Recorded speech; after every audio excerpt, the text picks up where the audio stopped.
Bago ipalabas sa Pilipinas, nauna nang napanood ni Stella Adjero ang big screen adaptation na Week. Ito'y naganap noong linggo, November 3 sa State Theatre sa Sydney, Australia.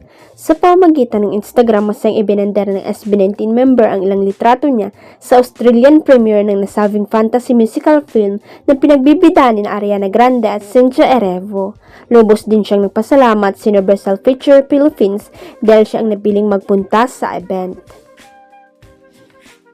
Sa iwalay na post ng P-pop idol, ibinida niya ang ilang pictures sa event at ramdam na talagang nag-enjoy siya sa premiere. What an experience, I really love the movie, sabi niya sa caption. Anya pa, getting to see it made my heart so happy. I can't wait for you guys to see it too. Nakamove on na ng bonggang-bonggang kapuso aktor TV host na si Maby Legazpi sa controversial breakup nila ni Kylene Alcantara. Past it's past na para sa binata, lalo pat may kanya-kanya na rin silang buhay ngayon na ng dati niyang girlfriend.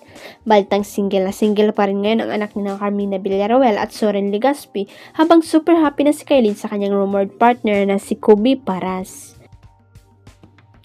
Natanong si Maby sa panayam ng 24 oras kagabi tungkol sa kanila ni Kylene pagkatapos aminin ni Kobe na nasa dating stage na sila ng kapuso actress.